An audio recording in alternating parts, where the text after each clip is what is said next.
Alors, ce que vous voyez ici, les 12 étapes d'un coaching efficace.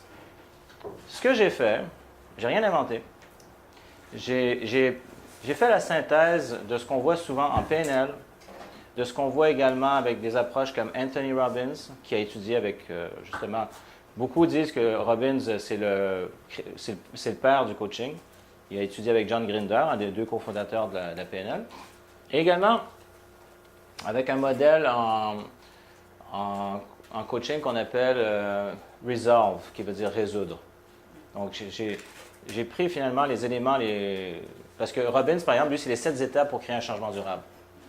Mais là, on en a 12. C'est parce qu'il y a des angles qui, à l'intérieur, des fois, dans le même point, il peut y avoir plusieurs points. Donc, j'ai fait ressortir pour avoir finalement une bonne idée, qu'est-ce qui va vous permettre de faire un coaching efficace.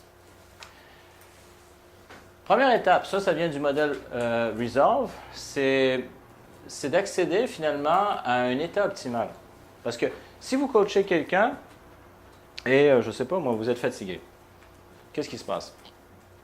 On ne coachera pas bien. Vous ne coachez pas bien. Ou encore, si vous êtes stressé et vous coachez une personne, qu'est-ce qui se passe? Exact. Vous allez transmettre votre stress. Si vous êtes dans un état, vous êtes préoccupé, puis vous coachez. Vous n'êtes pas présent à la personne. Donc, je pourrais donner plein d'états comme ça. Donc, ça, c'est souvent une chose qu'on oublie de nous rappeler. C'est que l'état dans lequel on est a une énorme influence sur la qualité de coaching qu'on fait. Moi, je me rappelle, ça m'est arrivé il y a quelques années.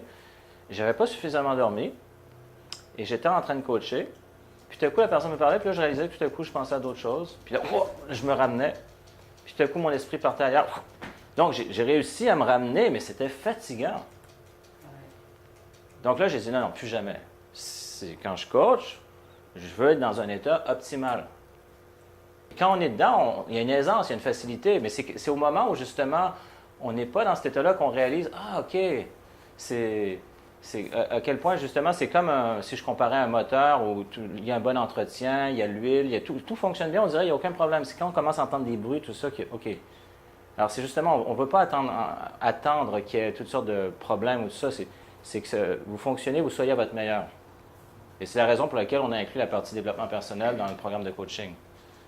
Donc, c'est de vous assurer d'être dans un bon état. Donc, je veux dire, bien manger, bien dormir, faire de l'exercice. Moi, souvent, avant de coacher, ce que je fais, je vais au gym. Donc, après, je suis oxygéné, j'ai éliminé les toxines, je suis shooté aux endorphines. Donc, très, très présent aux gens qui sont là.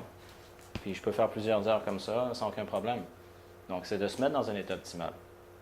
Ça, on ne me l'a pas enseigné en PNL. C'est plus des aspects que j'ai appris avec Robbins ou même avec Michael Hall, avec Resolve.